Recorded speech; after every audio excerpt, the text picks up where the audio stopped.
Calling all Canadians. Welcome to Federal Election Day. Have you been out? Have you hit those polls yet? Come on, gotta go. Let's see how many numbers. Let's make it a huge number.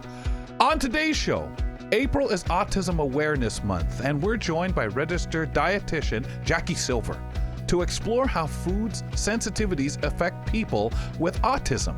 Also today on the show, what makes some environments more difficult for blind people to navigate more than others? Orientation and Mobility Specialist Mark Rankin is going to go through some scenarios for us and gives us his best strategies in which to tackle them. Folks, we're at the pole position, so let's get this race started. This is Kelly and Company. Welcome to the program. Kelly MacDonald here, host of the show, and appreciate you taking the time wherever you are, whenever you can be with us to hang out. Nazreen Abdul-Majid also joining me on the show. And Nazreen, I just want to start on the somber moment, and of course, heartfelt sympathies to all affected in any capacity through our communities in Canada, in Vancouver, for the tragedy that happened on the weekend. And this, of course, expands out to all over the world, and supports from Manila all the way through our western provinces, where 35% of our Filipino communities are. Tragedy, and everybody, our hearts are with you, and all of us do our part to support. Absolutely. Our hearts are with you for sure. And it was definitely a tragedy. It broke my heart this weekend, but I wish everyone safety, health, and we support you. Yeah, definitely. We thank you too for all the support, those who are able to, and of course, first responders. So much to go through, and stay tuned. I mentioned off the top, get out there today and vote. Let's really make this something, because we know the situation in Canada right now. We know how riveting things are. So as the singer says, let's do it. Grab your cloak and broomstick, everyone, because Psychotherapist Fern Lulham has something a little bit magical for us today. Whoa. It's magic. Fern, welcome back to the show. And what's the chat about today? Well, what a lovely introduction there, Kelly. Thank you so much. It's nice to feel magical and charming for once. And today, yes, we are delving into the magical with magical thinking. So it's not quite Harry Potter. I'm not going to be doing any spells. But magical thinking is something that often comes up in the therapy room. So I thought we'd talk a little bit about it and explore whether you've ever had any experiences with it. And is it a good thing? Is it a bad thing? Let's find out. So what is magical thinking exactly? I'm not sure I get a focus on it. Well, I'm glad you asked, Kelly. In psychology, magical thinking is basically believing that our thoughts, words, or actions can cause either something to happen or prevent something from happening. So essentially, we can have an impact on the physical world around us by either saying something, thinking something, or doing something. Mm-hmm. Does that work for you? Oh, yeah. The lottery? When you last won the lottery, did you just say, okay, bought a ticket. Yeah, I'll be back next week to pick up the money. Thanks. Yeah. Can you imagine? Why would we do this? Well, it's funny that you mentioned the lottery, Kelly, because I often think I'm going to win the lottery and I haven't even bought a ticket. So clearly I am indulged in some magical thinking there. That's some real you magic. You have a dream of winning the lottery, but you've never bought a ticket. That's me. Exactly. Well, we can all dream. But why do we do it? Well, we do it because there are lots of things in this world, I'm sure all of you have noticed, that are not in our control. And as human beings, from a very young age, we engage in this magical thinking. It's almost a very natural thing for us to do. And I sort of think that it's based on this idea that when we're young, often our parents or our caregivers will say things to us like, if you're a good girl or a good boy, then you will get this. So it's like, you can do something which will create this reaction. And obviously, some things are within our control. Like we can choose how we want to behave. We can choose, if we're going to be naughty one day or something like that. But then as we grow older, we kind of carry that on in a less logical way. So we think, like you said, Kelly, you know, if I wish really hard, then there'll be snow tomorrow. Or if I wear my lucky t-shirt, I'll get this job. You know, all of these things where we are trying to have a sense of control over something that is just not in our control. So in a way, it's kind of helping us to feel safe, or it's an attempt to help us feel like we can feel more certain about something that might feel very unpredictable. Okay, so you're wishing for it, and you may actually do an action that helps support, as opposed to just going out of the door, shutting it. Did I lock that? Did I lock that? And again, that double checking, that a lot of us will use the term, that's my OCD thing, which we should not be saying. That's certainly not. But that kind of, okay, I'm needing that extra boost, or the thing that we do, because that'll give you good luck. No one will break in if you make sure your door is locked, even though generally they'll just a window or pop the lock. But we also have things that people do. Being a baseball fan, I think of Troy Tulowitzki, who played for the Toronto Blue Jays, who played shortstop, and if they stopped the game to talk to the pitcher, their pitcher, he would come in for the talk on the mound, and then before he went back to his position, he'd walk to second base, one of the other positions, touch the plate or the base with his foot, and go back. That was his routine for making him feel comfortable, for good luck. I'm not really sure. Would we put these in that kind of category, the double checking of the door, or no, I better do that, I better make sure? Or is that not really fall under that hopeful wish? It's more of the, oh God, I don't want to go to school tomorrow, I'm going to wish for snow. Well, or hope yes, the snow comes. I definitely think your baseball example is an example of magical thinking. With the locking of the door, I suppose that's a grey area, just in the sense that usually they're not kind of logically linked. So, you know, if I don't check that the door is locked and then somebody does break in, now, if you hadn't have checked that the door was locked, and maybe that was, you could go the opposite way and just be careless, and you didn't even think about it, and then as a result, something bad does happen. So there's some things, like I say, that actually we do have a sense of control over. But I suppose where it crosses over into self-blame, which is often a very kind of prominent byproduct, if you will, of magical thinking, is where we've checked the door, and we have to keep going back. We have to go back a certain amount of times because, if I don't go back 6 times, then it means that somebody will definitely break in. And then if somebody does break in, even though we've checked 5 times, that's our fault somehow. And so I would say perhaps that is almost the biggest downside to this idea of magical thinking, and that everything is in my control one way or another, is that if we're taking responsibility for everything, then if something bad does happen, very often we then shame ourselves for it, because we say, well, if I operate under the assumption everything is in my control, I could have stopped this from happening somehow. And that's often what we're running from with magical thinking, is this idea that actually not everything is in my control, and I can't do something to prevent bad things from happening all the time. And often that's scarier for us to just sit with that feeling of unpredictableness and the fact that bad things can happen, and maybe there's no reason for it, because often as humans we have this meaning making in our brain, so we're built as creatures to want to make sense of the world. That's why we see kind of patterns in things and puzzles and things. And so often why we engage in this magical thinking is because when something bad does happen, we then go, well, why did that happen? There must be a reason. And very often the easiest reason to come up with is, well, it must be me. I must have done something wrong, or I must have not done something right. And we've all been in those situations, I'm sure, where you have gone back and thought, I should have done that.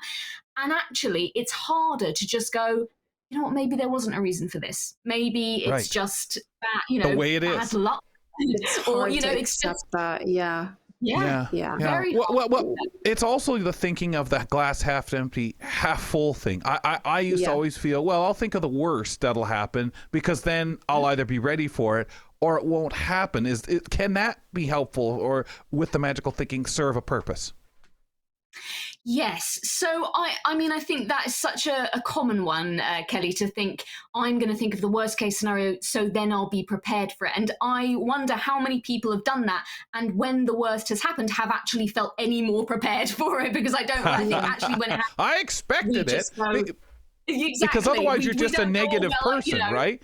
Because everybody just generally says, well, don't be so negative. Or as my mother used to say, don't borrow trouble. Come on. Yes, exactly. I mean, your mother was very wise. That is true.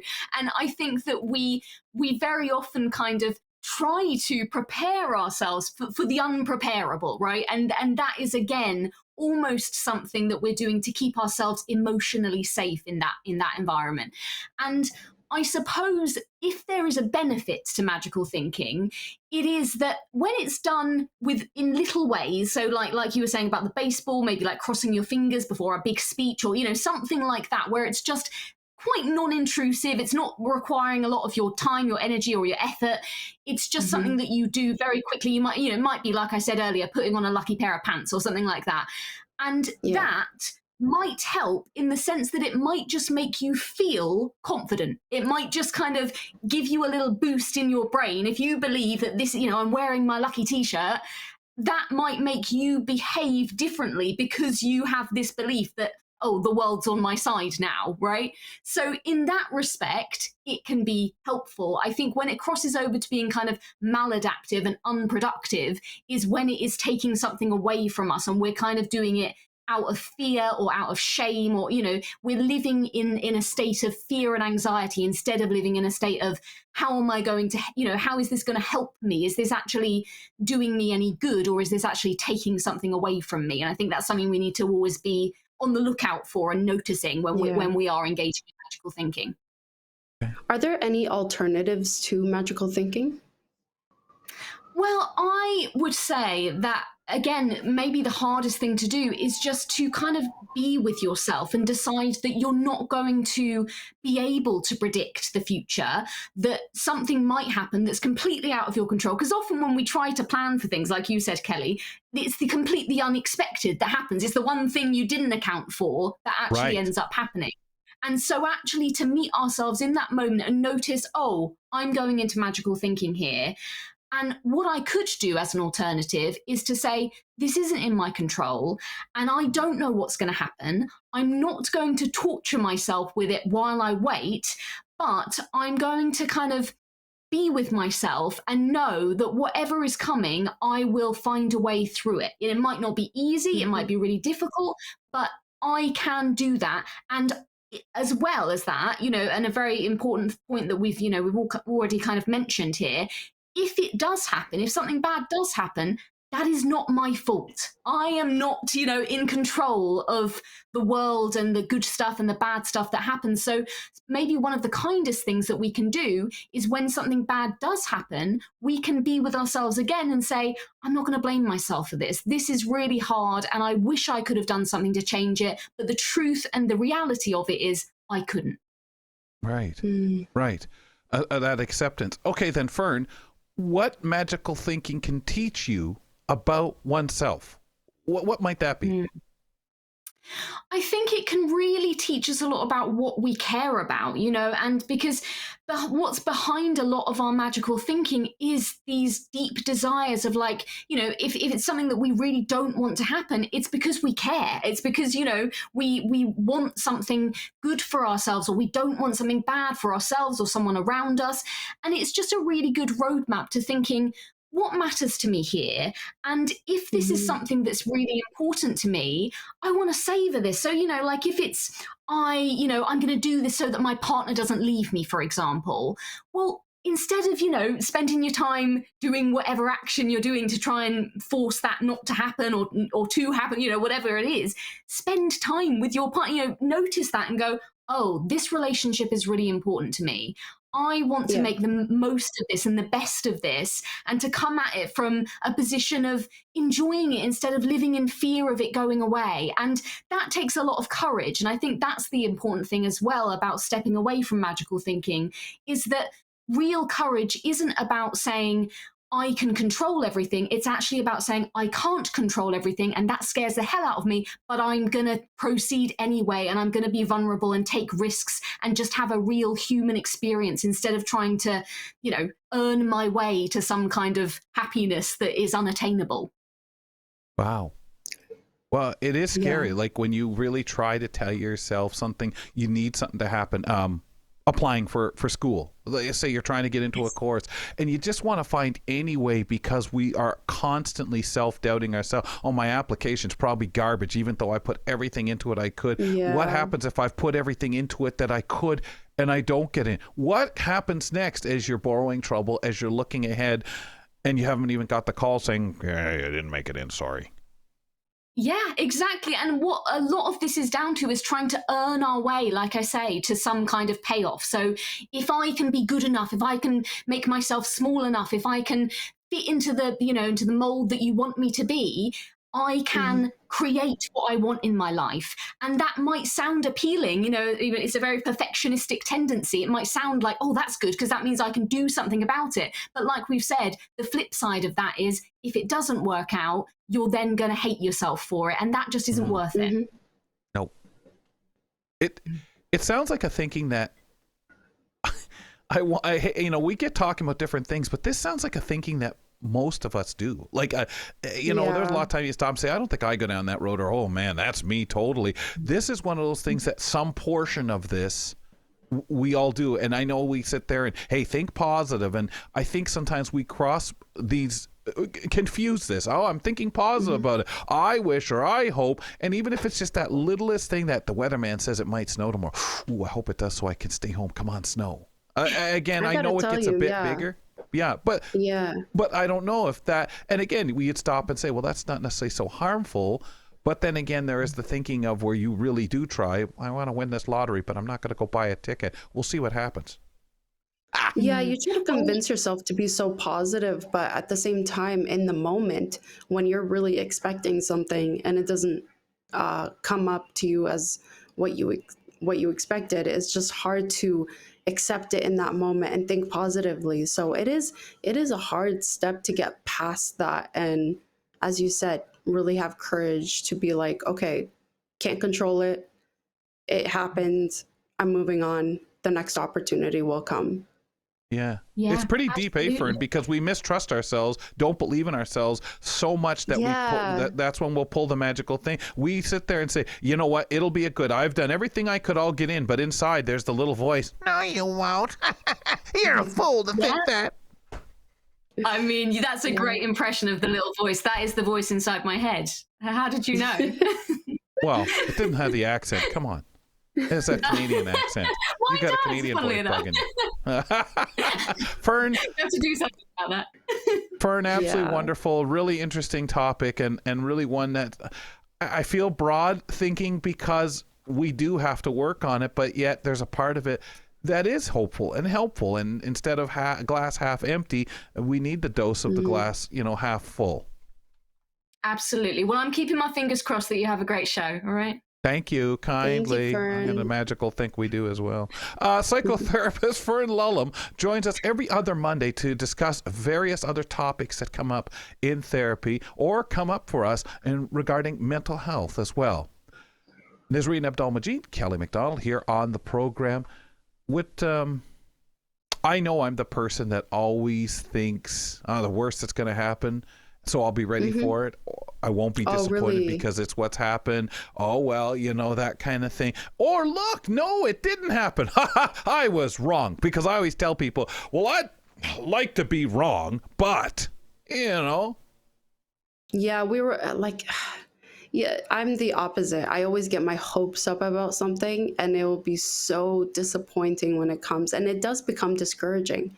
That's why, it's a hard step to kind of overcome that and accept everything and accept that you can't control it. Because in my head, I'm like, wow, I'm just not good enough for this opportunity, I guess. You start to have negative thoughts. And I feel like a lot of people understand that in the moment when something that you really hoped for didn't come your way, it does become discouraging, and you start to doubt yourself. You doubt yourself over and over again. So this this needs to stop, and you need to stop you need to start using what Fern is talking about, like magical thinking. This is important to get past that moment. I feel like you have to train yourself at this point. I used to think about, I go audition for a role that I wanted for a play or something, and you go and shoot for the stars for the specific part, and I was very willing if they said, well, I don't really see you in that part, but how about this one? Would you be in? Yeah, okay, I want to be a part of the show. I'm all for it. And one day I was listening to a show and an actor was speaking on it, and I remember him saying, well, most time you go for an audition, you generally don't get the part you want anyway. Mm-hmm. And I know that kind of sounds like a very negative attitude to have about it, but I'll tell you, Nisreen, it was kind of a helpful thing, because you end up always getting trapped into thinking, well, it only happens to me. I'm the one that never actually, gets the part, or I'm the one who these things just never work out for.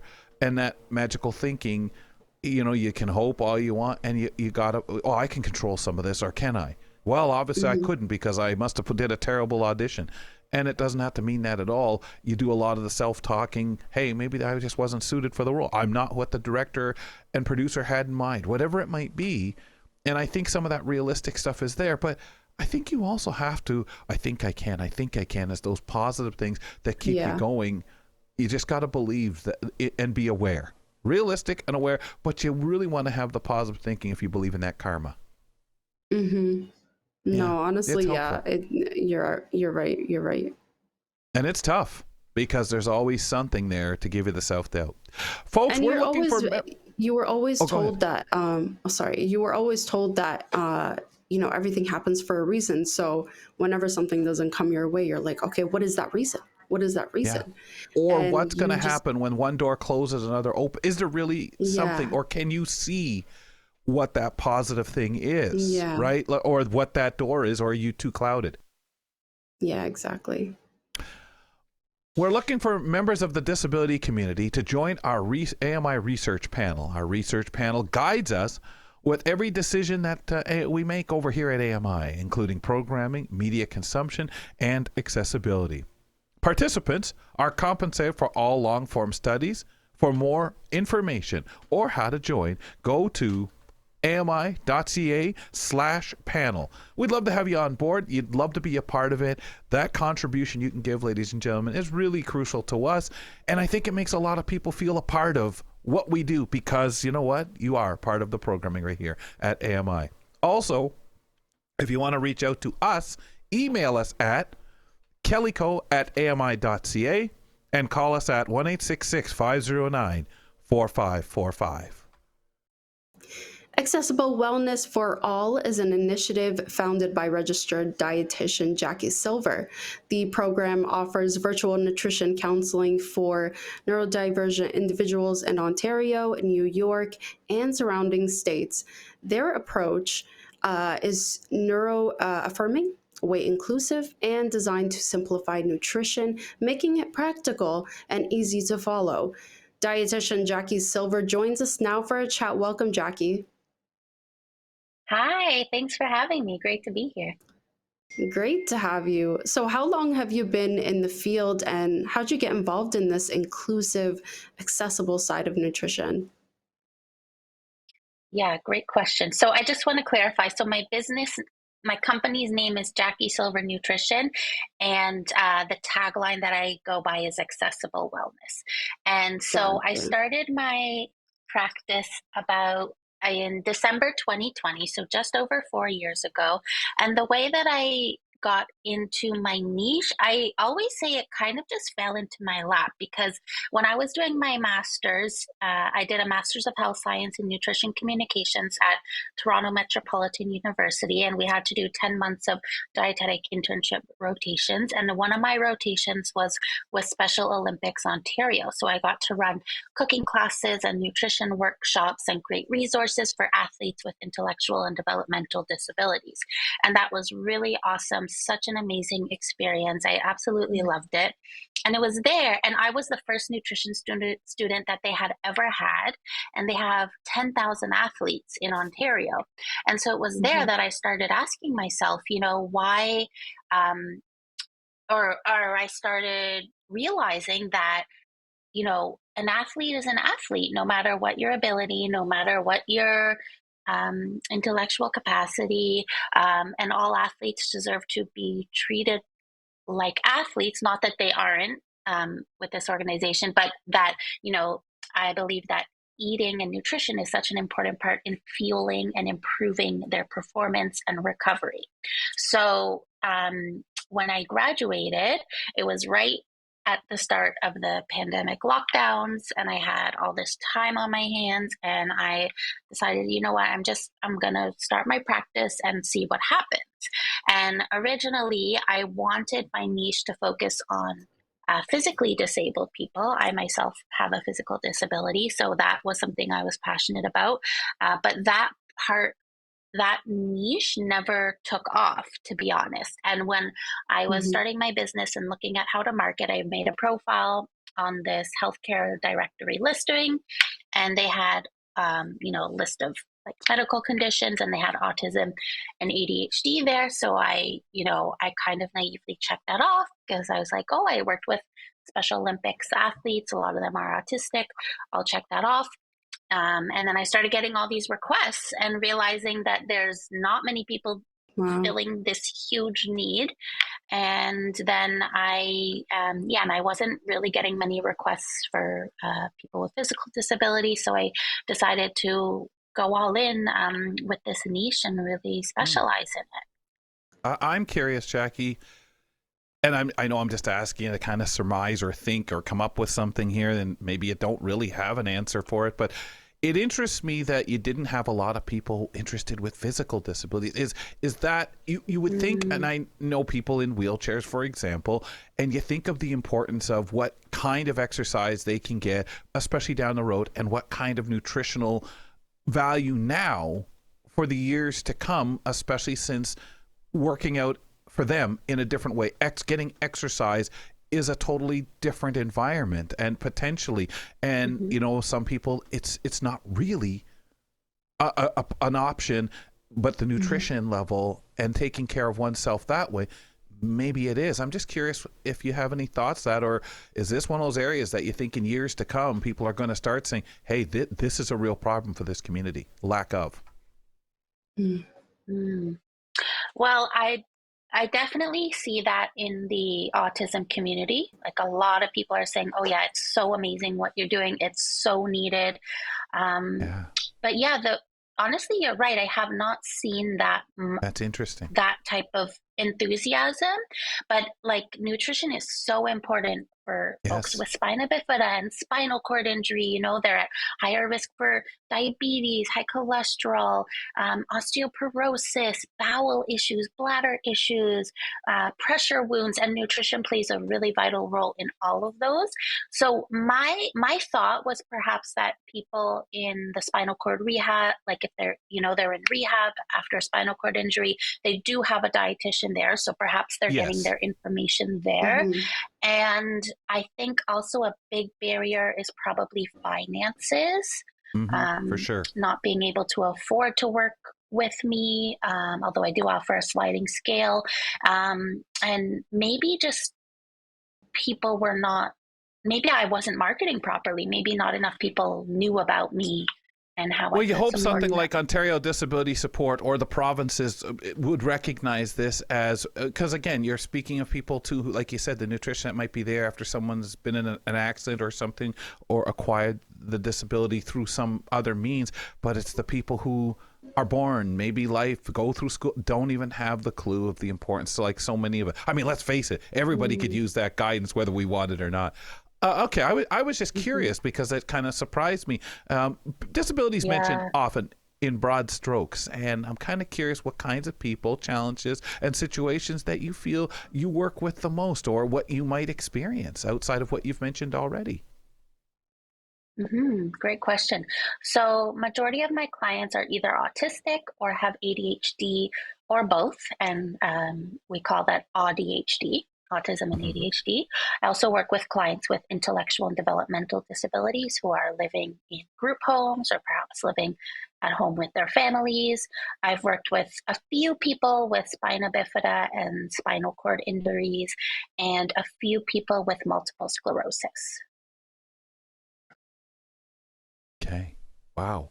And you said the community is kind of the people you work with now. It's blown up. You've really seen the need. So tell us a little bit about the approach and what, if anyone's sitting there thinking, hey, my relative, myself, whoever it might be, what would one know that makes them say, hey, I want to reach out to Jackie. This is the support that I need because nobody's talking to me. But because it's the hardest thing. We start so many habits when we're like a teenager or a kid eating, getting up in the morning. Let me get my soda out.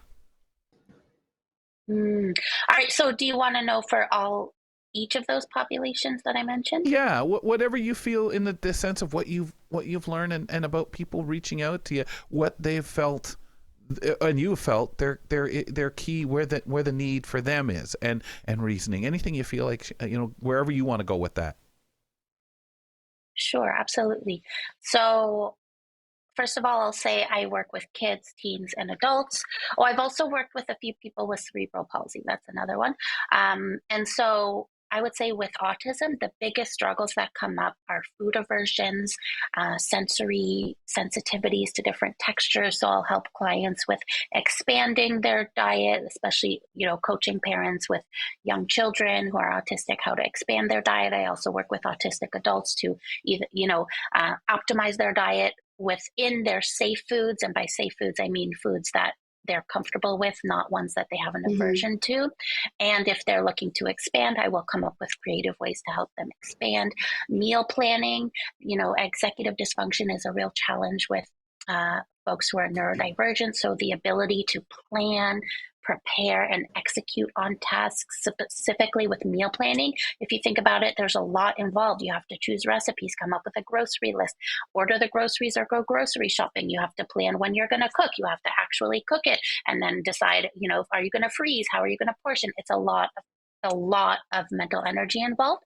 So I help to simplify that process as much as possible with clients. I would say digestive issues are also really big in autism.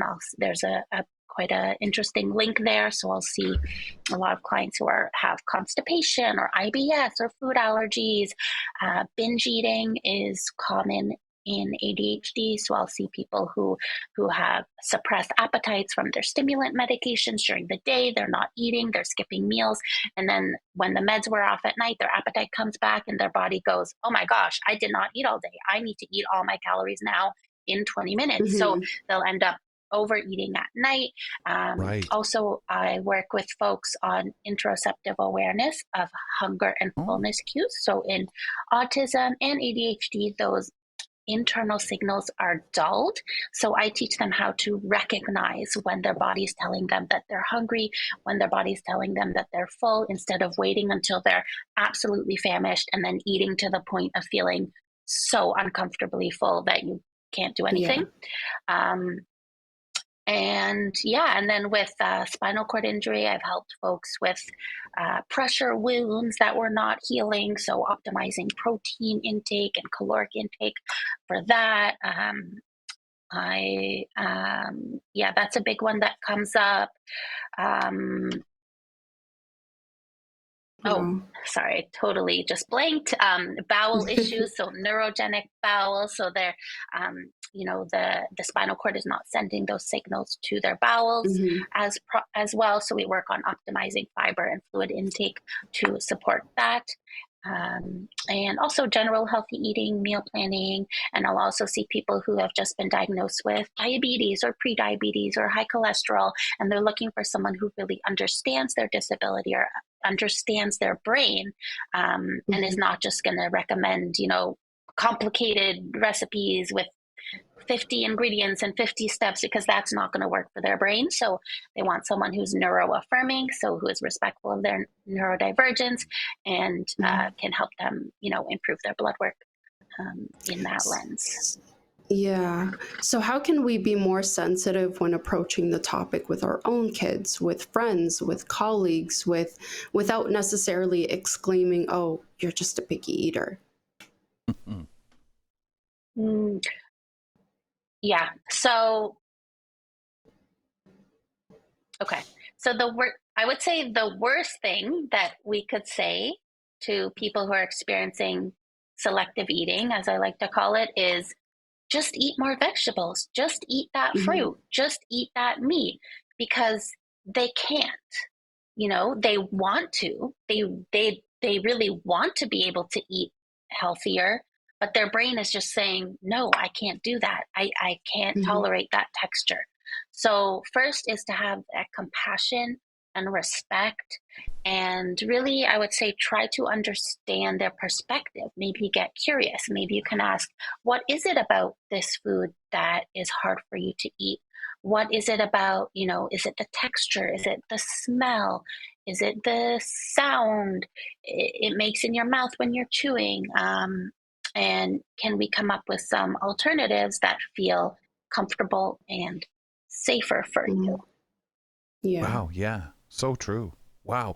How about tips to stay nutritionally on top of things with people with autism, or for parents that are working on feeding kids with autism?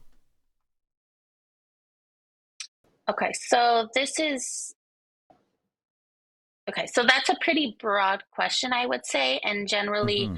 I work with people individually to come up with a tailored approach, but I can give some broad recommendations here. So Thank I you. would say first is take a multivitamin. If someone's diet is lacking in, fruits or veggies, I often recommend a multivitamin. Having said that, this is not tailored nutrition advice, and always consult with a dietitian or a doctor first before taking any new supplement. But generally, I do recommend a multivitamin. And second is, how can we eat more of those safe foods that provide those nutrients? So if someone, maybe the only vegetable that they like is cucumber. So we could say, okay, how can we eat more cucumber? Can we have it once a day? Can we have it every other day?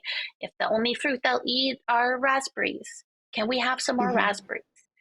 So increasing intake of the safe, nutrient dense foods. Hmm. And if we're throwing parties or having people over, is there anything we can do to make the experience less daunting during a buffet style food experience? Hmm, that's a great question. So I would say, if depending on how large the party is, if it's possible beforehand to, if you know someone who's autistic is going to be there, you could ask them, or if it's a child, you could ask the parent. You could say, what are your Mhm. safe foods, and Yeah. incorporate those safe foods into the buffet so that they will have at least one option of something that they can eat. Hmm. Awesome. Well, thank you so Yeah, much, Jackie. very great. Yeah. My pleasure. Great tips. Great tips. So, we were checking in with registered dietitian Jackie Silver of Accessible Wellness for All, offering virtual nutrition counseling for neurodivergent individuals. And appreciate you, ladies and gentlemen, being with us, whether you're listening to the podcast, checking us out on AMI Audio, and maybe up on YouTube. Subscribe if you would. We appreciate people who interact that way. And do check out that podcast so you can take the time. Listen to the show as you please. Maybe give us a rating and review if you would. And of course, subscribe up there on YouTube.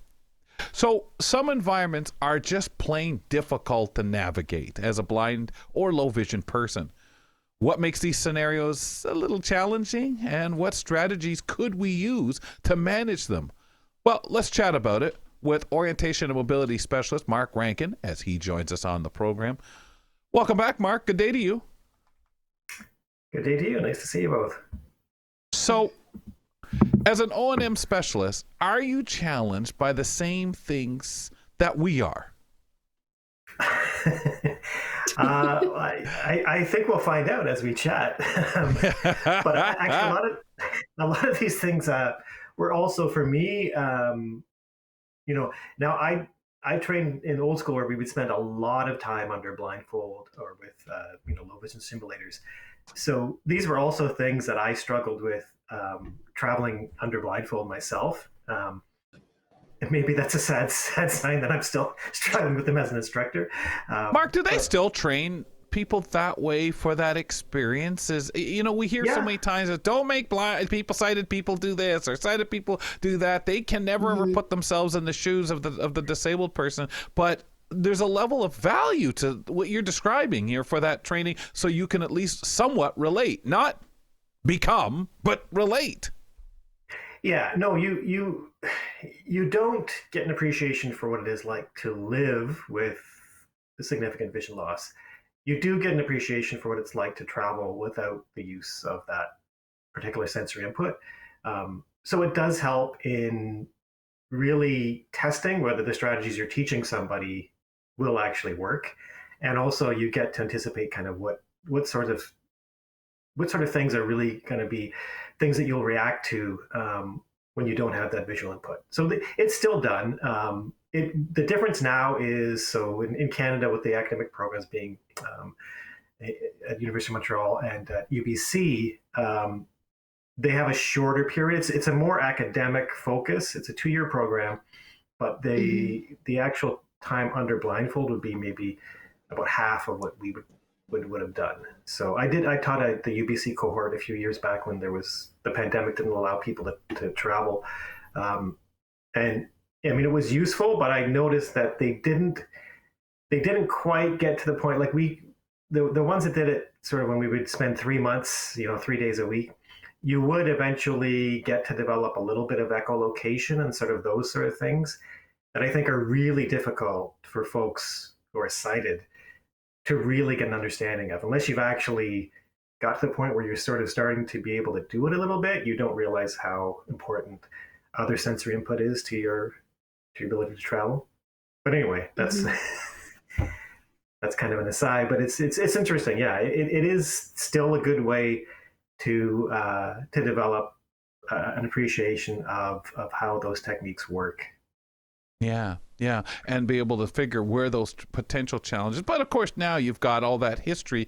So let's talk about some of the places where this may be a challenge for you, whether it's teaching and for the student. Yeah, so the one that I always dread is when there's a route that the destination is a plaza or a strip mall. Mostly because I find the vast majority of them don't integrate well with the main pedestrian sidewalks. So they're designed to kind of drive in, do your business, and drive out. Great if you're in a vehicle, but not so great if you're a pedestrian. So, you end up having to either do a route up a driveway, which is not wonderful, but it beats kind of just guessing and going through the middle of the parking lot, and then you try and kind of pick a spot where you can cross that driveway, where you're less likely to be close to any traffic, but still visible to traffic. Maybe you can, if the person has some vision, they can pick out a landmark, a visual landmark. Or I've used sort of seeing AI, and if they have signs up there, walk back and forth till you hear the sign that you know is yours, and then you can kind of use that as an orientation point so that kind of, is it mid plaza or is it on the edge, one or the other. That's sort of the main trigger. Then the other thing that I find with them is once you're there's often a sort of a narrow elevated sidewalk along the front of the, because they're usually forward facing all in one direction. And sometimes it's not quite wide enough if you've got displays. Sometimes the doors open onto that as well. So you've got to be nervous about being too close to the building. So, for me, it's, you got to sort of prioritize what you're going to use that for and find the most direct and efficient route to that destination and spend less time kind of meandering along that space, because it's not always the best. There is also yeah, go ahead and swing. Sorry, go ahead. What were you going to ask about fast food restaurants? Yeah, I was gonna say, do they have the same issues? Yeah, a lot of them the same issues. the secondary issue with the fast food restaurants are often the drive-throughs will often wrap around them in some cases. Oh, good heavens, yes. It's difficult to know, where you're going to access it from. So the entrance that most people use, might involve walking across the drive-through, which you might not want to do if you've got vision loss. So you might end up kind of taking a very roundabout route to get to it.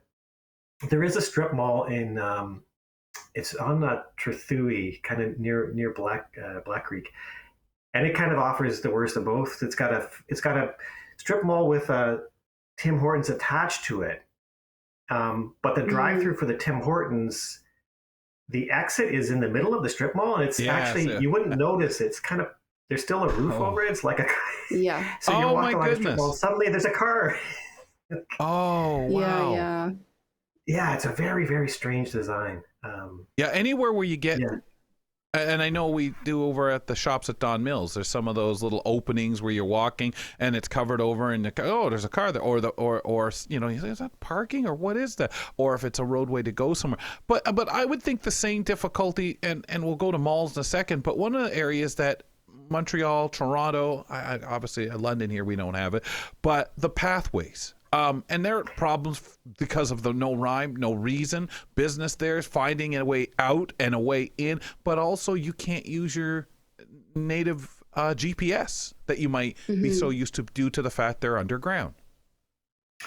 Yeah, I kind of find like the underground path, like for instance, the path that we have in Toronto, the underground one, and Ottawa's got a big one, and in Calgary there's like an elevated one.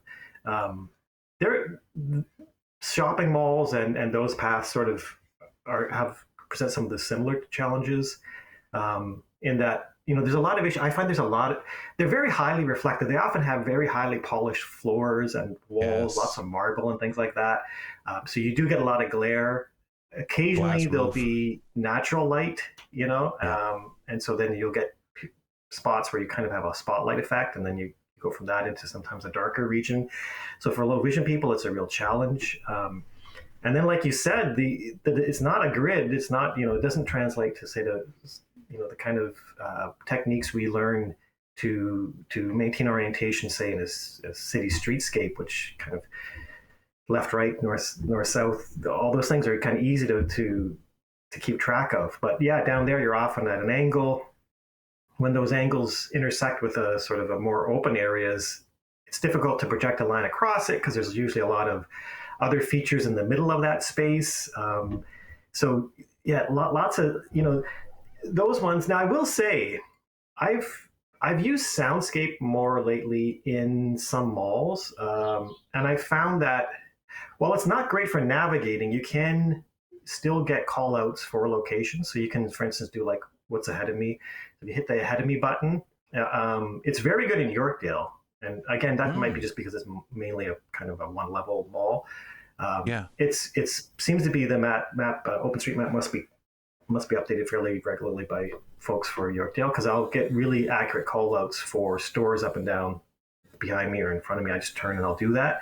So I have used that a little bit, but in general, no, the GPS doesn't work great. On a path, generally, I'll try to navigate for the most part outdoors with somebody, and then find the ideal spot to get in order to get to the destination that's part of the path.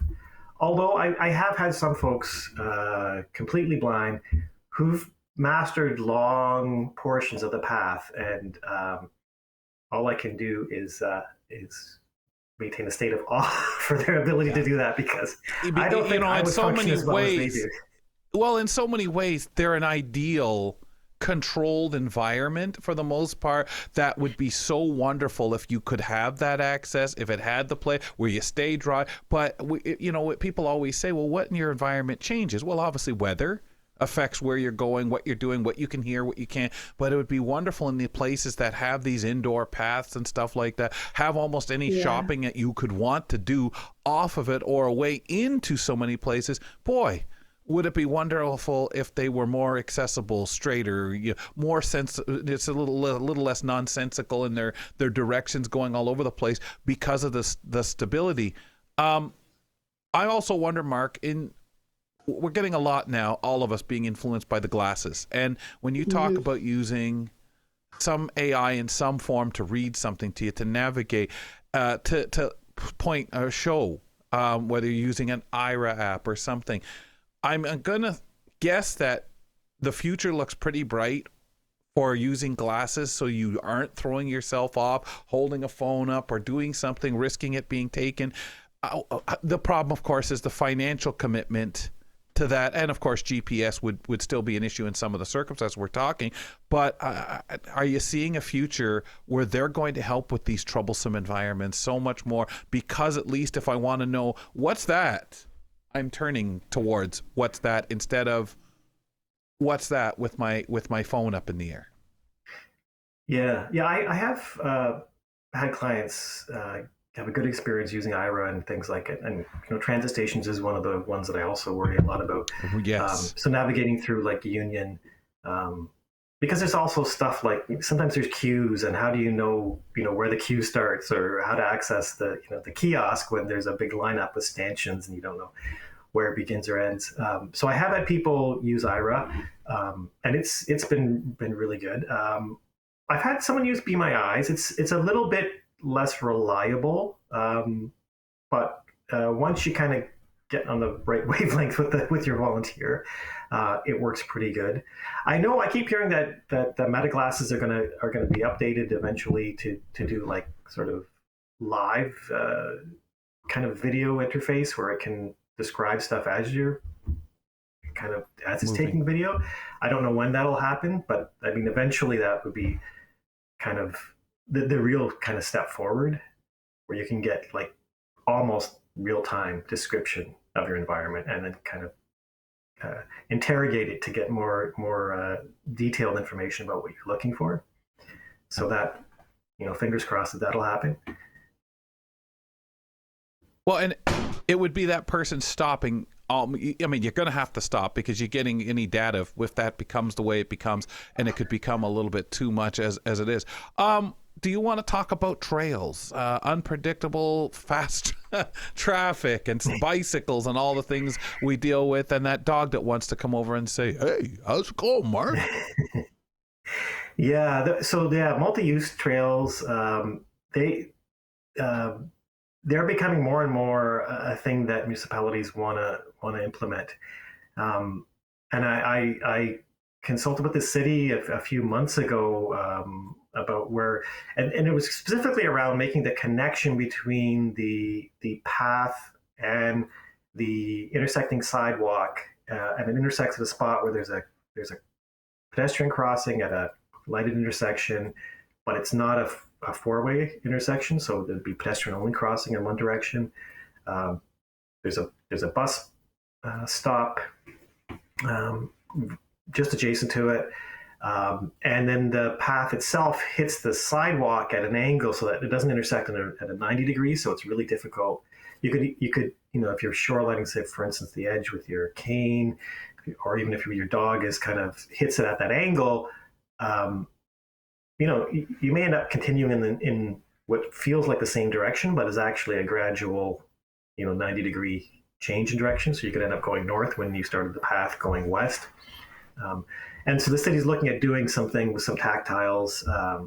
One that we said really worked good for sure would be putting a tactile indicator across the sidewalk to indicate where the actual bus pole would be, so that you can find the transit. And they're also looking at maybe doing something on the multi-use path. It's really hard to know where to put them. You can't put it in the middle because people tend to miss it, because people with significant vision loss will tend to be on the one edge or the other of that path to try and stay out of the rest of the way of the rest of the traffic, and to kind of maintain that contact with the shoreline to give you direction. And then like you said, that the paths themselves, because they're unpredictable, you can go through period spots where there's very scarcely populated, and you feel like you have the whole place to yourself, and then you hit maybe a junction where there's bicycles and scooters and skateboards and dogs on leashes that are way too long, and all sorts of stuff blocking the path. Can make it really, really challenging.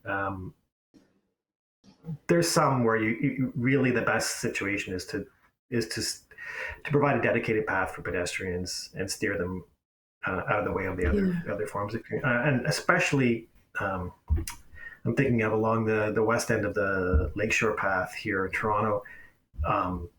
Weekends, even like from now on, as soon as you get like a little bit of hint of warmer weather, it's just throngs of people, and nobody seems to know where they're going. They're all different directions, Yeah, it is really tough, and there's so much to take in when it comes to it, and so many circumstances. As much as they make things colorful, nice, and all that, they can also make things a little inconvenient, and you've got to really become creative. Mark, as usual, thank you for the chat. My pleasure. I'll see you next month. You betcha, sir. Talking mobility and getting out there. We always enjoy our talks with Mark Rankin. And just, I think Mark makes you feel, oh my God, there's that out there obstacle. Nisreen, there's that one too. Don't watch out for that one. But yet we find our way, don't we?